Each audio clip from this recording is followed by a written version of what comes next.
Hello, I'm Michelle Gibbings and welcome to Career Clinic. This is an opportunity for people to ask me questions, and what I do is I answer those questions. So I don't answer them specifically to an individual, but what I do is take the themes that I'm given and come back with handy hints and tips and things that you can do to take your career to the next level.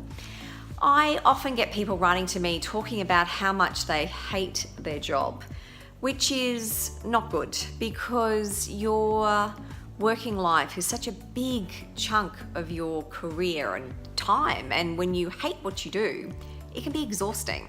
Now, I don't fall into the trap of believing that we need to love every minute of every day of every job we do. Life just doesn't work like that. That's unrealistic.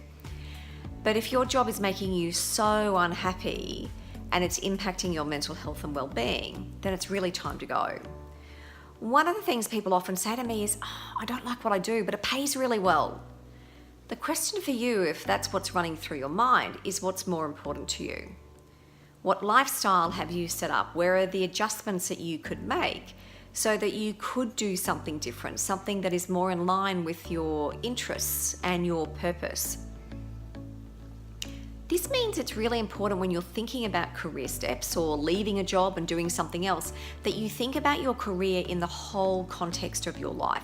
I don't believe you can divorce the two because decisions that you make in your personal life impact career choices, just as decisions you make in your career are going to impact your personal life. So one of the things that I often get people to do is what I call a career and life stock take. And so it's an opportunity just to assess and reflect on what's working for you and what's not working for you. And one of the ways I get people to do it is find some time where it's quiet. Could be a Sunday afternoon, could be when you're on holidays, could be any time that works for you. And what you want to do is, ideally don't do it in the office, but you want to sit down and think about where you are now and where you'd like to get to. And you do this against 7 different categories. So you want to look at your career. You want to look at connection, so the strength of relationships. You also want to look at your finances in terms of how healthy or unhealthy they are. You want to look at learning and how much effort you put into learning.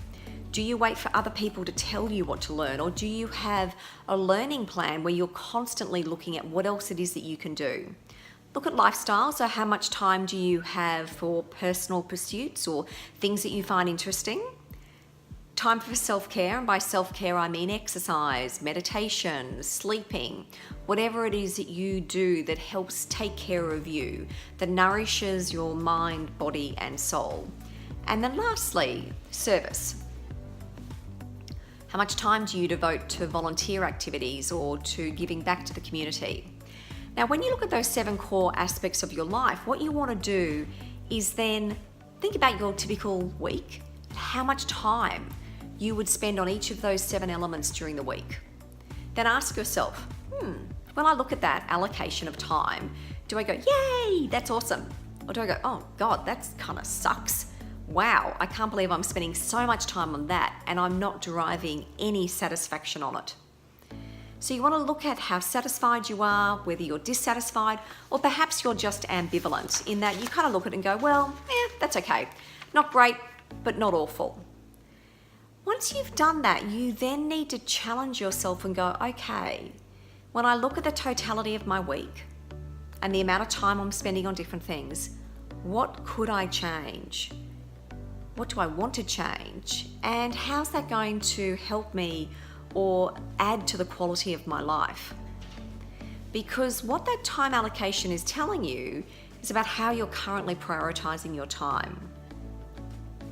Perhaps you're spending a disproportionate amount of time at work and spending no time with family or friends and not spending enough time exercising.